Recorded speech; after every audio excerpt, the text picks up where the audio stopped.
Anda kembali di Let's Vote pemirsa. Kenapa ya penetapan DPT seringkali kisruh? Bahkan di pemilu 2014, penetapan DPT harus tertunda sampai 2 kali. Kita simak bersama wawancara rekan Kevin Egan dengan Ketua Perkumpulan Pemilu dan Demokrasi Didi Supriyanto. Pak Didi, ini DPT bermasalah, terus akhirnya penetapan ditunda lagi. Ini sebetulnya menyelesaikannya ini caranya gimana sih? Sebetulnya kalau dibilang bermasalah sih tidak seheboh yang dikhawatirkan oleh partai politik dan Bawaslu. Karena kalau kita bandingkan dengan 99, 2004, dan 2009, proses penyusunan DPT ini paling bagus dan tingkat presentasinya dibandingkan dengan jumlah penduduk itu juga lebih berhasil dibandingkan dengan 3 pemilu sebelumnya. Hanya karena prosesnya itu terbuka, KPU sekarang kan transparan dan kemudian juga setiap pemilih tidak hanya bisa mengecek di kelurahan dan di desa, kantor desa dan kantor kelurahan, tapi juga lewat online itu, maka begitu muncul masalah bikin heboh. Ya. Nah, masalahnya sekarang adalah bagaimana menyelesaikan nama-nama yang dianggap bermasalah, terutama oleh Bawaslu. Sederhana saja sebetulnya, kasih KPU data-data yang kurang, yang salah, yang katanya bermasalah itu, sehingga KPU akan segera menyelesaikan. Nah, ini yang masalahnya kan di situ, karena kalau lihat di pemberitaan di media, ternyata Bawaslu nggak mengasih data itu kan, belum mengasih data itu. KPU tentu saja nggak bisa bekerja kalau hanya menunjukkan angka, karena bicara soal DPT itu bicara soal nama, alamat, umur, dan NIK ya. Nah, kalau angka gelondongan begitu saja, ya nggak bisa diperbaiki.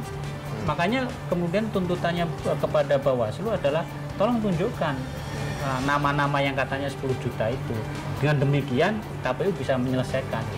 Saya kira itu masalahnya. Pak Didi, tapi kan ini ada perbedaan nih, data kependudukan milik KPU dan juga milik Kemendagri khususnya. Ini sebetulnya karena perbedaan ini siapa sih yang sebetulnya lebih berwenang untuk menentukan yang mana yang paling benar? Sistem data kependudukannya Kemendagri itu sebenarnya belum matang.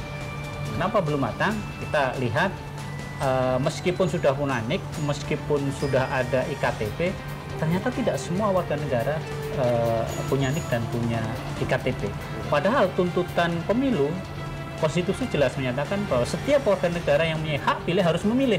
Oleh karena itu, meskipun dia nggak punya KTP, meskipun dia nggak punya NIK, meskipun NIK-nya katakanlah kacau balau, KPU wajib mendata itu. Nah, ini yang saya bilang ini problem sistemik ya saya bilang. Jadi ini sistemik maksud saya, sistem data kependudukan di Kemendagri dengan sistem data pemilih ini nggak match, nggak match karena masing-masing belum matang, makanya pasti ada masalah. Dan saya nggak tahu 5 tahun ke depan muncul lagi apa enggak masalah seperti ini sejauh undang-undangnya sendiri nggak mampu mensinkronkan. Oke, Pak Didi, kalau kita perhatikan kan tiap tahun ini masalah DPT selalu berulang. Ini seperti cerita lama. Iya, betul. Dan orang-orang juga sudah bosan dengan seperti ini. Itu sebenarnya kenapa? Ya betul. Jadi ada 3 level masalah ya. Kalau kita bicara data pemilih. Pertama adalah problem sistem.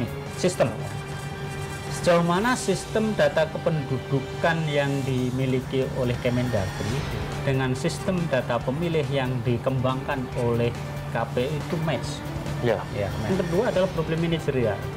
Problem manajerial itu terjadi misalnya pada saat pendataan pemilih anggarannya belum turun. Pada saat pendaftaran pemilih KPU-nya sedang rekrutmen, sehingga proses pendaftaran pemilih di lapangan itu nggak dikontrol, nggak dimanage dengan baik. Itu problem kedua. Problem ketiga itu problem di lapangan.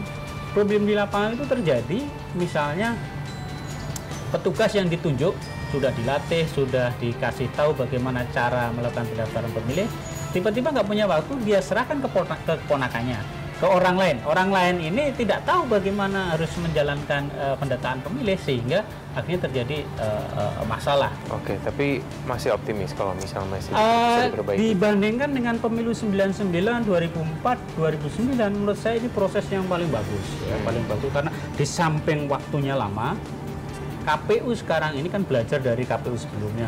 Ya kalau nggak bisa belajar kan lucu dong, udah hakikat.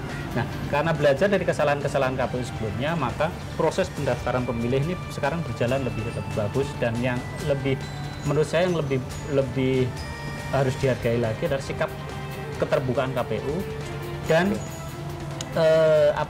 mencoba untuk mengakui kalau ada masalah. Yeah. Ini kan berbeda dengan pemilu 2009, sudah tertutup, dia berkali-kali menyatakan DPT sudah beres, DPT sudah beres, sehingga ketika menjelang hari H ribut semua. Oke, jadi parpol tidak perlu khawatir. Tadi ya perlu khawatir. Gitu ya? Saya kira kekhawatiran kemarin itu sampai kemudian ditunda itu dipicu oleh datanya Bawaslu.